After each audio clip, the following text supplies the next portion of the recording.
This is TOS Television, your digital first Pan-African news network. I am Abigail Okwade, and this is Africa Now.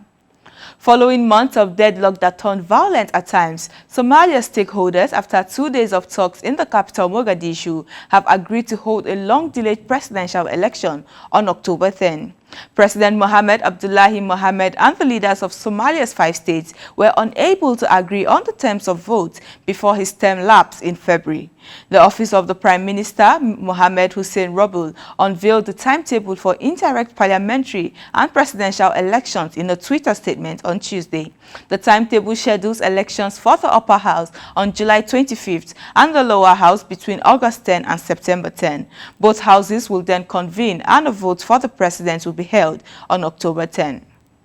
Eswatini government has imposed a curfew across the southern African country to quell the unrest from the pro-democracy protests that took place in the last 3 days. The demonstrations are against the monarchy ruled by King Swati III, Africa's last remaining absolute monarch who has ruled the country for more than 3 decades. The monarch is accused by the demonstrators of human rights abuses and running a repressive government. According to human rights groups, the monarch family is accused of enjoying a lavish lifestyle, while most of the country's 1.1 million people are impoverished.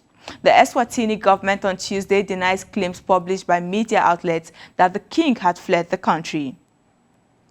Nigeria's Minister of Justice on Tuesday disclosed that the leader of the indigenous people of Biafra, IPOB, has been arrested and is being held in the capital Abuja to face trial.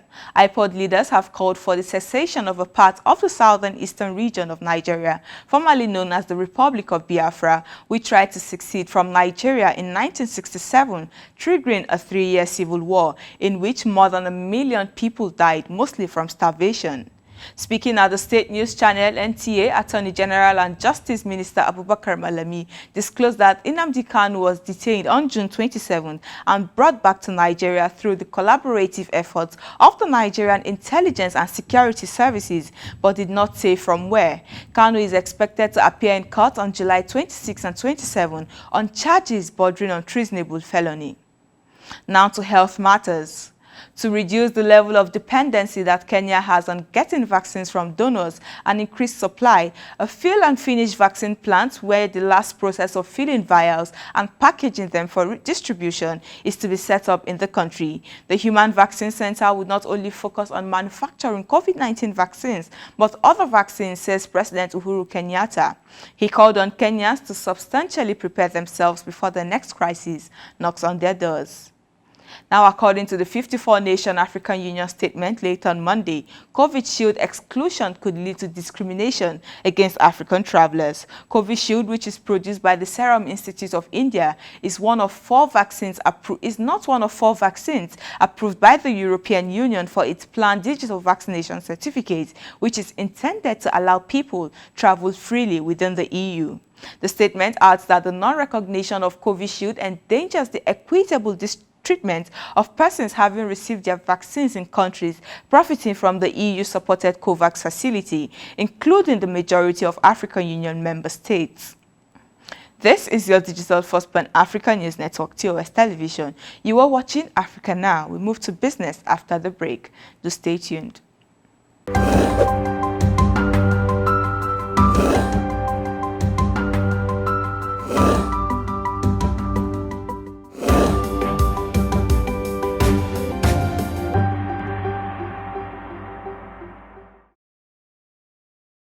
Welcome back. In business, as part of its commitment to tackle the global challenges of greenhouse gas emissions, the European Investment Bank has agreed to invest $95 million in geothermal power projects in East Africa through its investments in renewable energy. Some of the countries said benefits from the investments are Kenya, Ethiopia, Eritrea, Djibouti, Madagascar, Rwanda, Malawi, Mauritius, Seychelles, Moyeti, Mozambique, Reunion, Somali, and South Sudan, Tanzania, and Uganda.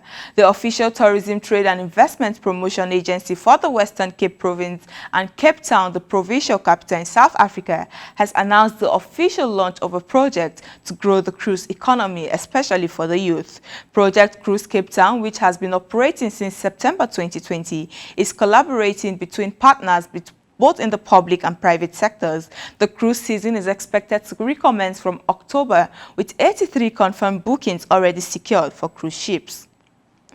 The France-Nigerian Business Council, a private sector initiative to enhance business relations between the two countries, have been inaugurated by French President Emmanuel Macron in Paris.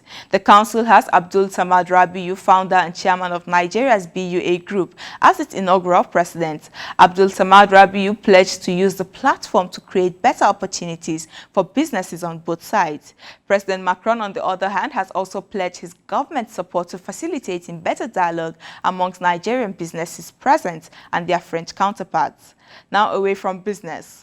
The former governor of the Reserve Bank of Malawi has been charged with money laundering at a magistrate court. Dalitu Kapambe and 3 other former senior officials were charged with 4 counts of financial impropriety in the wake of a forensic audit by Deloitte, which showed the central bank made several irregular payments to companies linked to the former ruling Democratic Progressive Party.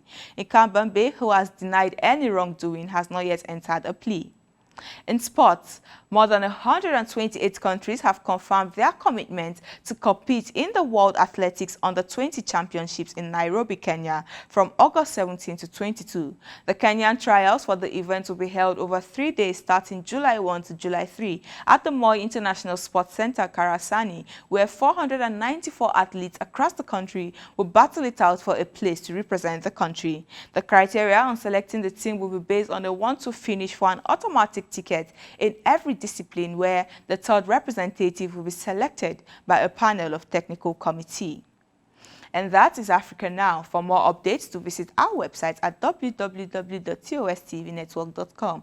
Follow us and like our social media handles on Twitter, Instagram, and remember to subscribe on YouTube. To stay with us and enjoy more programs on TOS Television Network. I am Abigail Ukwade. Thanks for watching.